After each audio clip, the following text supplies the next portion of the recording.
Qoca bir oğlan şar satan kişinin yanında dayanıp renk şarlara baxırdı.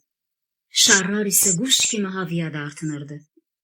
Oğlan üzünü satıcıya tutub yavaşça dilləndi. Əmi, mənim bir dənə də şarım yoxdur. Pulun necə, varmı? Deyə şar satan soruşdu. Yox, pulun olanda gələrsən, deyə satıcı üzünü yana çevirdi. Birdən necə oldusa, külək bir neçə şarı havaya qaldırdı.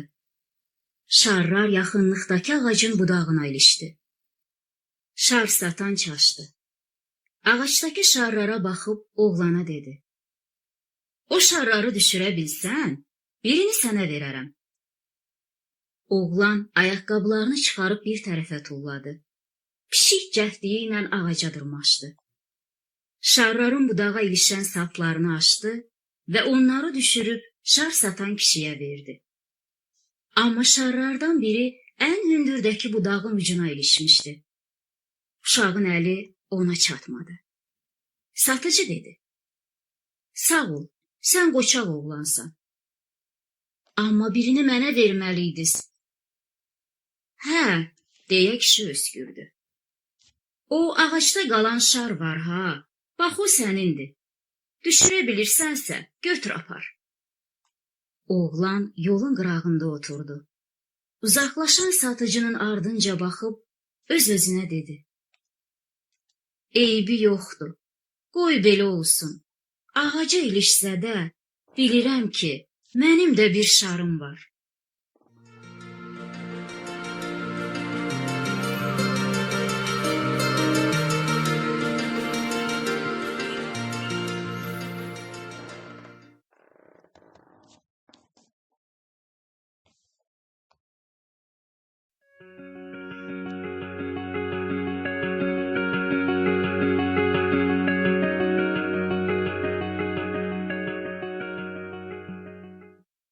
Tarixə qovuşan dillər.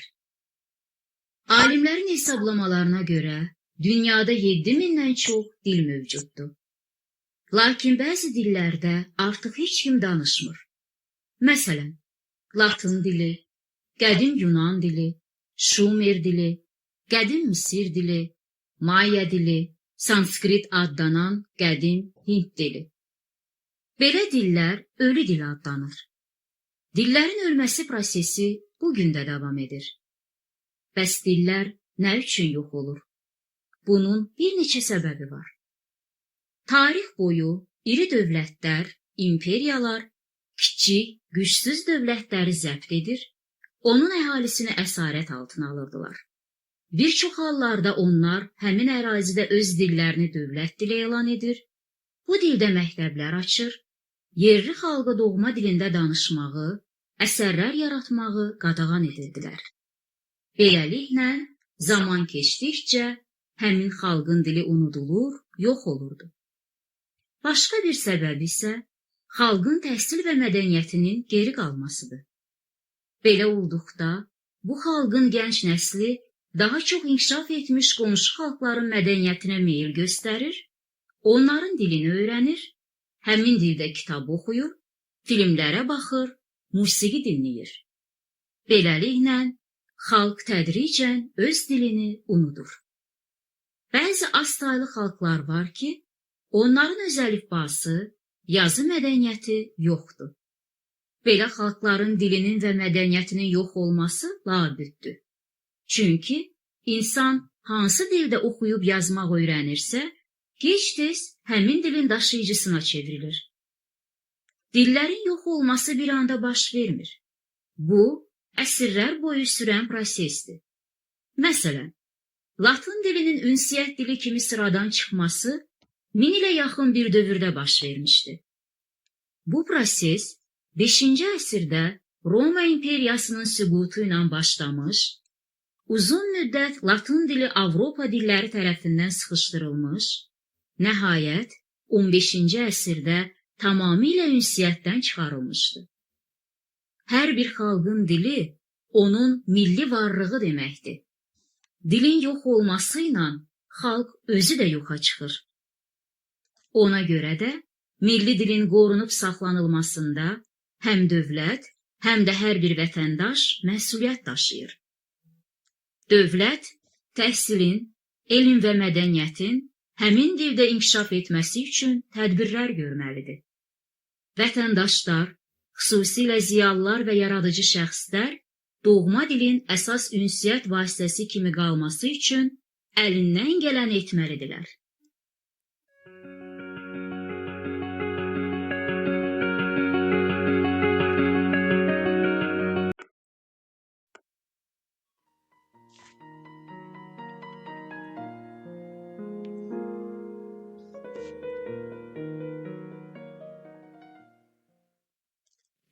Azərbaycan əlifbası. Dilin səs tərkibini öyrənən elm sahəsi fonetika adlanır. Hər bir dildəki səslər yazıda müəyyən işarələrlə, hərflərlə, heroqliflərlə ifadə olunur. Bu işarələr sistemi qrafika adlanır. Dünyada bir sıra xalqların öz qrafikası var. Lakin geniş yayılmış qrafik sistemlər də var ki, bir çox xalqlar onlardan istifadə edirlər.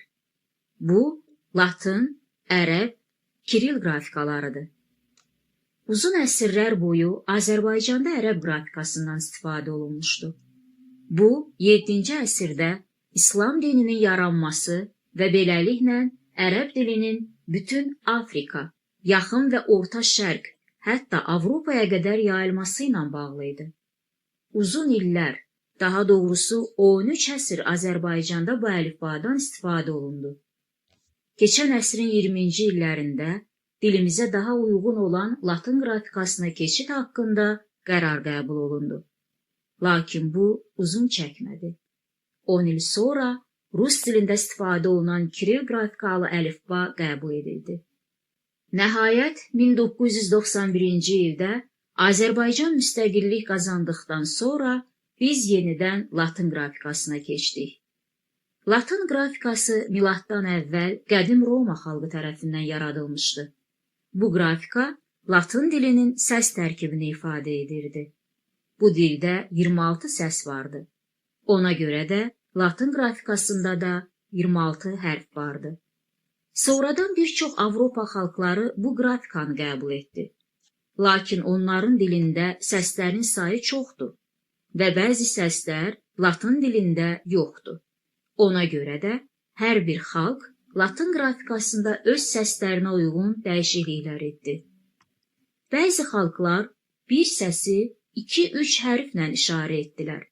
Məsələn, ingilislər ş səsini yazıda ifadə etmək üçün yanaşı yazılan S və H hərflərindən istifadə etdilər. Digər xalqlar isə öz dillərindəki səsləri yazıda ifadə etmək üçün Latın hərflərinə müəyyən işarələr əlavə etdilər. Məsələn, hərfin üstündə papaqlar, nöqtələr, aşağısında isə quyruqlar qoydular. Bunlara diakritik işarələr deyilir. Bəzi dillərdə Latın hərfləri ilə yanaşı tamamilə yeni hərflərdən də istifadə olunmağa başladı. Azərbaycan dilinin əlifbasında da ilkin Latın qrafikasından fərqli hərflər var. Belə ki, Azərbaycan dilindəki ç, ş, ü, ğ, ö səsləri Latın dilində yoxdur. Buna görə də Latın hərflərinə müəyyən diakritik işarələr əlavə olundu. Əl səsini ifadə etmək üçün yeni hərf yaradıldı.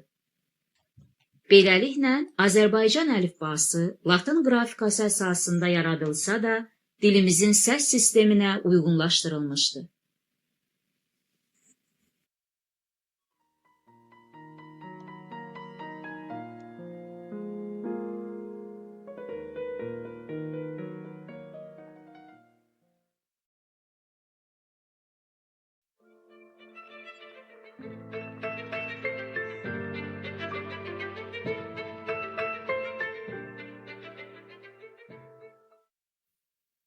İtə ataram, ya da satmaram. Sona bazara gedənlərin arasındaydı. O, ömründə birinci dəfə idi ki, həftə bazarına gedirdi. Yusif Züleyxa xalçasını satmağa aparırdı. Bu xalçanı Sona özü toxumuşdu. Niyyəti də xalçanı böyük oğlu Mərdanın toyunda gəlin otağının divarına vurmaqdı. Sona illər boyu bu arzunu ürəyində bəsləmiş, o xoşbəxt günü səbirsizliklə gözləmişdi. Amma hər şey dəyişdi. Sonanın əri öldü. Ehtiyac qadını sıxdı. Sona da Yusif Züleyxasını qoltuğuna vurub bazara aparmalı oldu. Həftə bazarı cəmaatla doluydu. Burada hər cür adam görmək olardı. Amma hamının diqqətini qəribə libaslı bir adam çəkirdi. Cəmaatın əcnəbi deyə bir-birinə göstərdiyi adam heç kəsə fikir vermədən bazarda gəzir, hər şeyə nəzər salırdı. Əcnəbinin yanında uzun çıxalı bir tacir hərrənirdi. Əcnəbinin buyruğuna baş əyib, o yan bu yana qaçırdı. Sona bir daşın üstündə oturmuşdu. Xalçası da qabağındaydı. Xalça gedib gələnlərin nəzərini cəlb edirdi. Xalçanı əcnəbi də görmüşdü və heyrətindən donub qalmışdı. O, xalçanın önündə əyilib acgözlüklə ona baxır, əli ilə tumarlayırdı. Sonra yanındakı tacirə nə isə dedi. Tacir Sonadan soruşdu. Bacı, qiyməti neçədir? Sona biraz duruxdu. O, xalçasına qiymət qoydurmamışdı. İndi də əcnəbi tacirə nə qiymət deyəcəyini bilmirdi. Tacir isə öz işindəydi. Xalçanın başına dolanır, üzünə, astarına, saçaqlarına baxır, barmaqları ilə naxışlarını yoxluyurdu. Xalçanın başına yığışanlardan biri dedi. Əl işi olduğuna inanmır. Necə də inansın? Bu ki qüdrət qələmi ilə çəkilmiş bir şəkildir. Əcnəbi isə artıq darıxmağa başlamışdı. Tacirə nəsə dedi. Tacir yenə xalçanın qiymətini soruşdu. Sona ətrafına baxdı.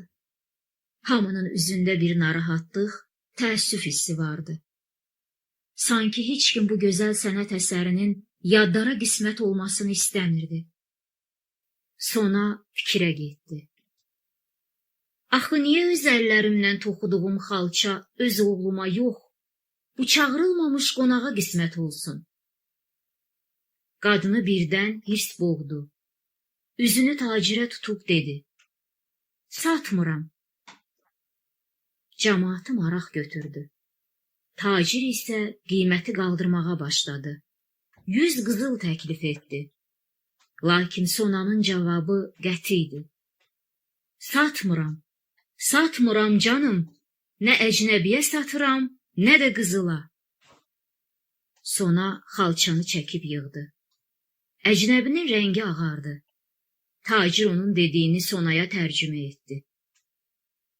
Görürsən, deyir hara getsə, xalçanı mən alacam. Sona daha da acıqlandı. Əli ilə rədd işarəsi verdi. İtə ataram, ya da satmaram. Sona arxasını əcnəbiyə və tacirə çevirib oradan uzaqlaşdı. Yüzlərlə adamın sevincli, alqışlı baxışları bu qeyrətli ananı yola salırdı. Halal olsun belə qadına.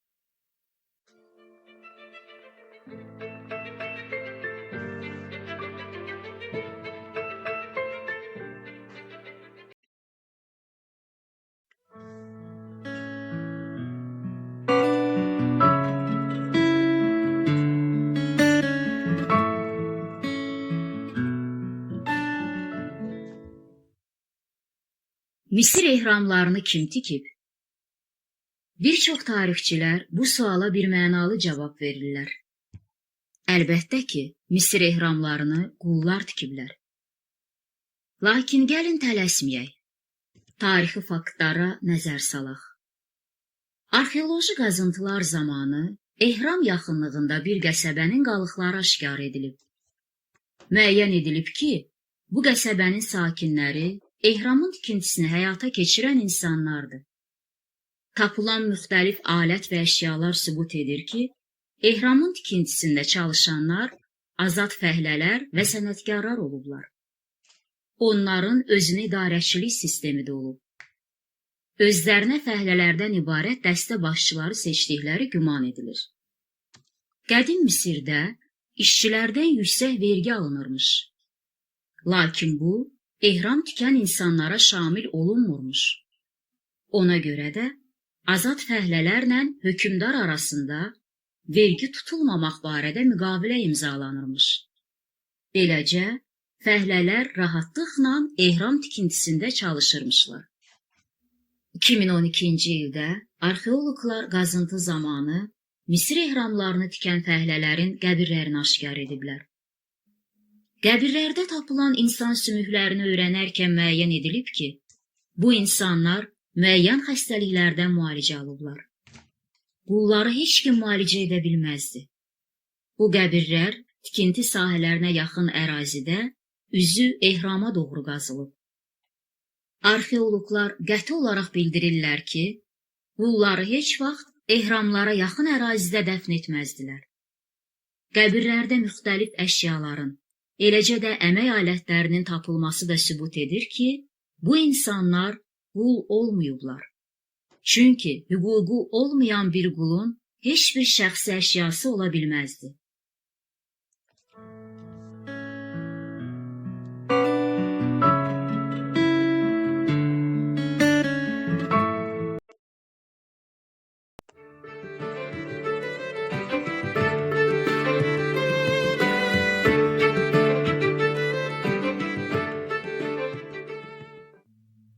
Homer məsələsi. Bir çox mənbələrdə Homerin doğulandan gözlərinin görmədiyi haqqında məlumatlar var.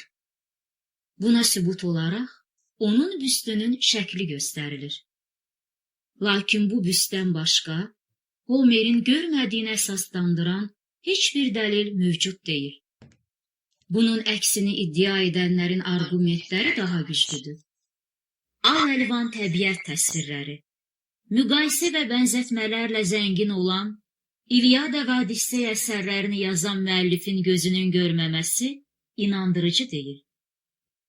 Göz görmədən səhərin açılmasını, gecənin düşməsini, idman yarışlarını, təkbətək döyüşləri, növbənöv silahları, müxtəlif canlıları, hətta dəniz mərcanlarını belə bunca dəqiq təsvir etmək mümkün deyil. Homer öz əsərində taxıl zəmisində biçin səhnəsini təsvir edir. Biçilən taxılın yerə yayılması, 3 nəfərin onu toplayaraq dərz bağlaması, uşaqların da biçinçilərə kömək etməsi səhnələrini öz gözü ilə görməyən insan bu cür təsvirlər yarada bilməzdi. Rus alimi Partnov, Homer bizdən iti görürdü kitabında yazır.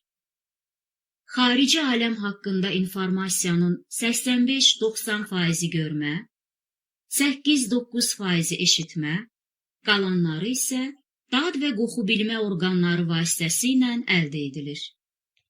Bu, sağlam insanlar üçün xarakterik göstəricidir. Bəllidir ki, insanlar ətraf mühit haqqında məlumatların 90%-ni göz vasitəsilə əldə edirlər. O ki qaldı Homerin büstünə, gəlin onun yaranma tarixinə diqqət edək. Bu büst Homerin ölümündən 5-600 il sonra hazırlanıb. Daha əvvəlki dövrlərə aid olan rəsm və heykəllərdə Homerin gözləri açıqdır. Eramızdan əvvəl 4-cü əsrə aid heykəllər İtaliyanın məşhur muzeylərində saxlanılır. Onların hər birində Homerin gözləri açıqdır. Ola bilsin ki, ahıl yaşlarında Homer gözünün işığını itirib. Amma İlyada və Odisseyanı yazarkən şairin gözlərinin çox yaxşı gördüyü şübhəsizdir.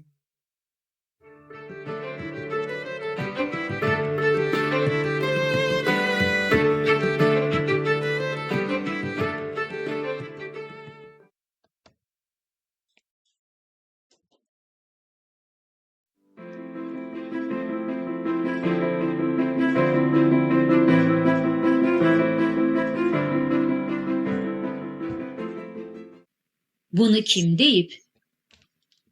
General olmağı arzulamayan əskər yaxşı əskər deyil aforizmi bir çoxlarına tanışdı. Bu aforizm bir işe yeni başlayan adamı böyük nailiyyətlər qazanacağına inandırmaq, ruhlandırmaq üçün işlədilir.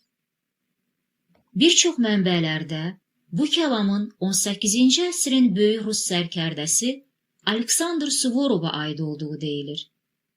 Lakin tarixi mənbələrdə həmin ifadəni həqiqətən Suvorovun işlətdiyinə dair heç bir sübut yoxdur.